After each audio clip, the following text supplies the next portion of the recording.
Hello বন্ধুরা, আসসালামু আলাইকুম। আপনারা কেমন আছেন? আশা করি সকলেই আল্লাহ তাআলার রহমতে ভালো আছেন। তো আজকে আমি আপনাদের জন্য একটি গুরুত্বপূর্ণ ভিডিও নিয়ে আলোচনা করব। তো বন্ধুরা, এই ভিডিওটি থেকে আপনারা জানতে পারবেন যে আপনাদের যাদের ভিটামিনের অভাব রয়েছে কীভাবে ভিটামিনের অভাব পূরণ করবেন।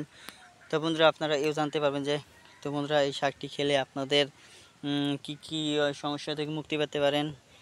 তো বন্ধুরা, আসুন জেনে নেওয়া যাক। এই যে স্ক্রিনে দেওয়া যে শাকটি দেখতে পাচ্ছেন, এই শাকটির নাম কি? তো বন্ধুরা, স্ক্রিনে দেওয়া যে শাকটি দেখতে পাচ্ছেন, এই শাকটির নাম হচ্ছে কলমি শাক। এই কলমি শাকের মধ্যে বন্ধুরা প্রচুর পরিমাণে ভিটামিন রয়েছে। বন্ধুরা, যারা ভিটামিন এ এর সমস্যায় ভুগে আছেন, বিভিন্ন ধরনের ভিটামিনের অভাব রয়েছে। তো বন্ধুরা, যাদের রাতকানা রোগ হয়েছে, যারা চোখে ঝাপসা দেখেন, তো বন্ধুরা শুধু তাই নয়, আরও বন্ধুরা, আপনাদের যাদের দাঁতের মাড়িতে সমস্যা রয়েছে কিংবা মাড়ি ফোলা ভাব এবং কি বন্ধুরা রোগ প্রতিরোধ ক্ষমতা বৃদ্ধি পাচ্ছে না, তাহলেই বন্ধুরা অবশ্যই আমি আপনাদেরকে বলবো আপনারা নিয়মিত এই কলমি শাকগুলো সেবন করুন।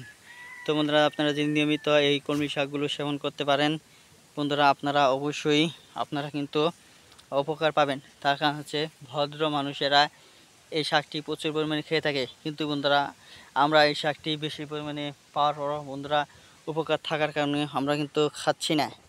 এই যে বন্ধুরা দেখতে পাচ্ছেন, এই শাকটি যদি আপনারা রোপণ করতে পারেন, চাষাবাদ করতে পারেন, এই শাকটি চাষাবাদ ও রোপণ করার মাধ্যমেও আপনারা কি করতে পারেন, হাজার হাজার টাকা ইনকাম করতে পারেন খুব সহজেই। এই শাকটি খাওয়ার নিয়ম হচ্ছে, এই শাকটি আপনারা মাছ দিয়ে রান্না করে খেতে পারেন কিংবা এই শাকটি ভাজি করে খাওয়া যায়।